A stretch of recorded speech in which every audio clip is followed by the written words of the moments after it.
Hi అండి, welcome to our channel ఈ smart Satvik. ఈరోజు నేను మీకు బొర్రా కేవ్స్ గురించి చెప్పాలనుకుంటున్నాను. రీసెంట్గా మేము వైజాగ్ వెళ్ళాము. సో అక్కడి నుంచి బొర్రా కేవ్స్ చూస్తానికి వెళ్ళాము. సో ఈ బొర్రా కేవ్స్ అనేది విశాఖపట్నం నుంచి 90 to 100 కిలోమీటర్స్ రేంజ్లో ఉంటాయండి. విశాఖపట్నం నుంచి డైరెక్ట్ ట్రైన్ ఉంటుంది. ఎవ్రీడే మార్నింగ్ 6:45కి ప్యాసింజర్ ట్రైన్. ఇక్కడ మీరు చూసేది ఎలక్ట్రిక్ కోచెస్ అండి. 2 కోచెస్ ఉంటాయి ఆ ప్యాసింజర్ ట్రైన్లో. సో మీకు వ్యూస్ బాగా కనిపించడానికి అంటూ బాగుంటుంది.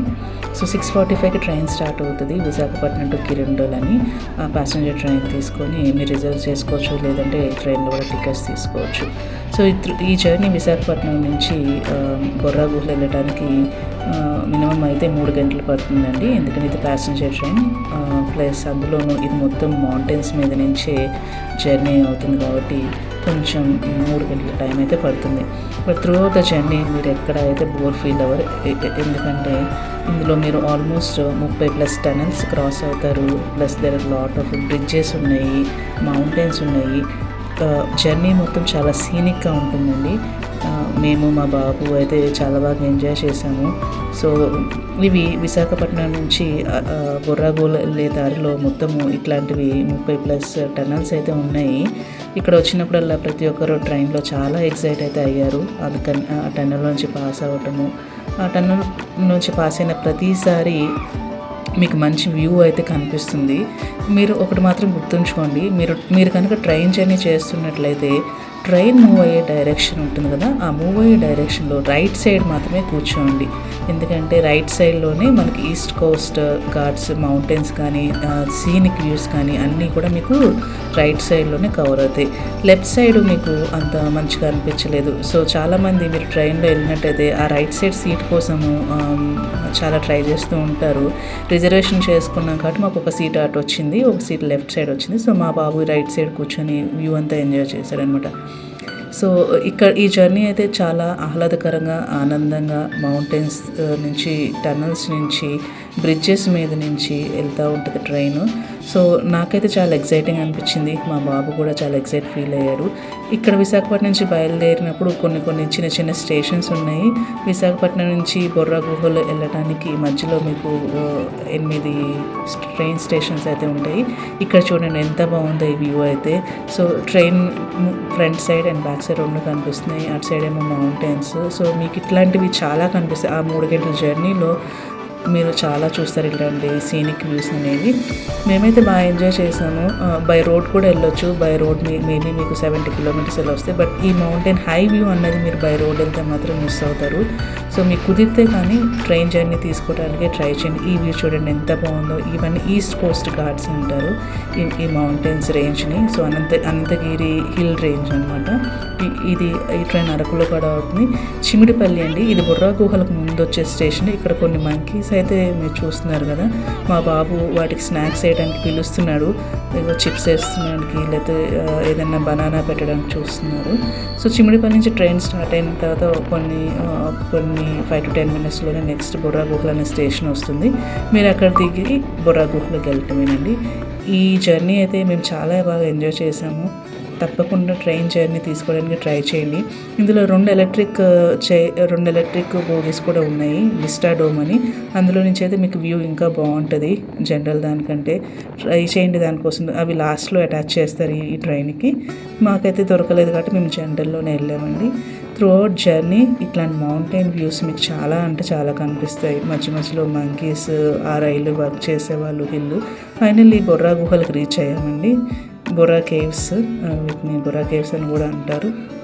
బొర్రా కేవ్స్ ఇన్ఫర్మేషన్ అయితే మా బాబు అలసిపోయాడు. పొద్దున్నే 5ంటికి లేచి 6:40కి ట్రైన్ క్యాచ్ చేసి బొర్రా కేవ్స్ రీచ్ అయ్యేసరికి 11:45 అయింది. ఇక్కడైతే వాటర్ ఫాల్ చూస్తున్నారు కదా రైట్ సైడ్లో. కేవ్స్ ఎంటర్ అయ్యే ముందు చిన్న వాటర్ ఫాల్ అయితే ఉంది. ఆ కిందకి వెళ్ళడానికి కూడా దారి ఉంది, కానీ మేము వెళ్ళలేదు ఎందుకంటే అప్పటికే మేము కొంచెం టైర్డ్ అయి ఉన్నాం. ఫైనల్లీ బొర్రా గుహల్లోకి ఎంటర్ అయ్యామండి. ఇక్కడ కొన్ని మాన్యుమెంట్స్ ఉన్నాయి. అంటే ఏ ఇయర్లో స్టార్ట్ చేశారు, ఎవరు ఇవన్నీ చేశారు. నారా చంద్రబాబు నాయుడు గారు అయితే దీన్ని స్టార్ట్ చేశారు ఈ టూరిజం.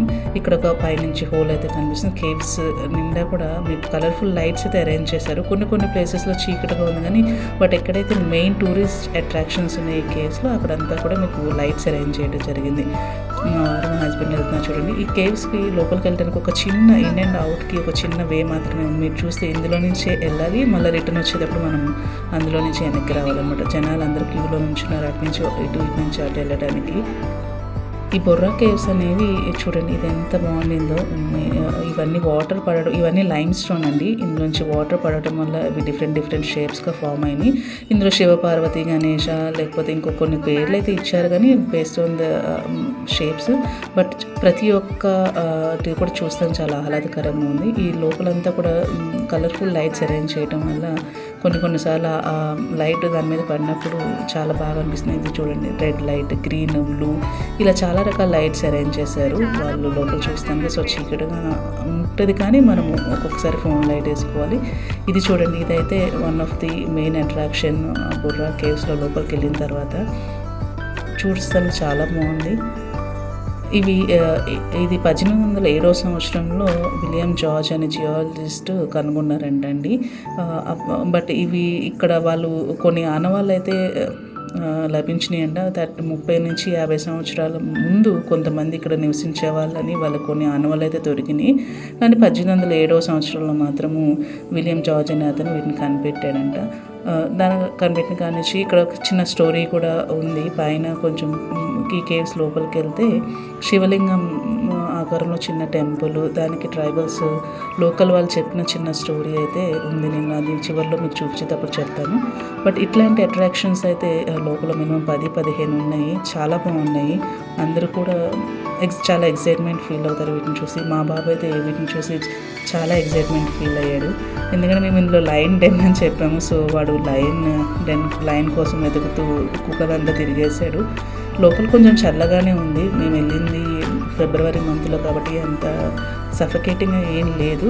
బట్ ఎక్కువసేపు ఆ గుహల్లో చిన్నపిల్లలు ఉంచడం మంచిది కాదని చెప్పి మేము కొంచెం త్వరగా చూసి బయటకు రావడానికి అయితే ప్రయత్నించామండి. ఈ గుహలు అన్నీ కూడా క్లోజ్డ్ కాబట్టి కొంచెం ఎయిర్ సర్క్యులేషన్ తక్కువ ఉంటుంది. ఇప్పుడు ఇందాక శివలింగం అని చెప్పాను కదా, వాళ్ళు ఆ మెట్లెక్కి చివరి దాకా పై దాకా వెళ్ళాలి. అది చూస్తానికే వెళ్తున్నారు. ఒకసారి ఇవైతే నేను చుట్టూ ఎలా ఉంటుందో చూపిస్తాను చూడండి.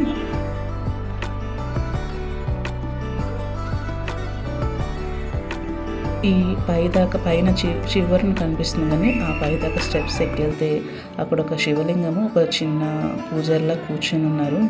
వచ్చే వాళ్ళకి తీర్థము, బొట్టు అలా ప్రసాదిస్తున్నారు. ఆ పైకి వెళ్ళాక కొంచెం ఎక్కడానికి ఇబ్బందికరంగా ఉంటుంది. కానీ ఇద్దరు ముగ్గురు కిందకి దిగాక, ఇద్దరు ముగ్గురు పైకి వెళ్ళాక అలా వెళ్ళవలసి వచ్చింది. చీకటిగా ఉంది. ఇక్కడ మాత్రం మీరు ఫోన్ లైట్ వేసుకోవాలండి, ఎందుకంటే జారి పడిపోయే ప్రమాదం ఉంది కాబట్టి. చాలా స్టీప్గా ఉంది అది వంతెన, అండ్ చీకటిగా కూడా ఉంది. సో మీరు ఎక్కేటప్పుడు మాత్రం జాగ్రత్తగా. ఇదే శివలింగం అండి. ఈ ట్రైబల్స్ లోకల్ వాళ్ళు చెప్పిన స్టోరీ ప్రకారము ఒక ఆవు ఈ కేవ్స్ పైన ఉండే చిన్న రంధ్రంలో నుంచి కింద పడిపోయిందంట. ఆ ఆవులు కాసే కాపరి ఎత్తుకుంటూ వస్తే ఆయనకి ఈ గుహలు కనిపించాయి. ఇక్కడే శివలింగం కనిపించింది. అప్పటి నుంచి వాళ్ళు ఈ శివలింగాన్ని ఆరాధించడం మొదలుపెట్టారంటే అక్కడ ఎవరైతే లోకల్గా ఉన్నారో ట్రైబల్స్ వాళ్ళందరూ. ఈ శివలింగ ఆకారం కూడా కొంచెము వెరైటీగా ఉంది. మనం రెగ్యులర్గా చూసే శివలింగాలు అయితే లాగా లేదు. వచ్చే వాళ్ళంతా కొంచెం కానగేయటము, లేకపోతే అక్కడ ఉన్న పసుపు కుంకుమ తీసుకొని వస్తారు. ఇది అయితే పైనుంచి వ్యూ అండి, పైకి ఎక్కాక శివలింగం. థ్యాంక్స్ ఫర్ వాచింగ్ అండి. Thank you so much.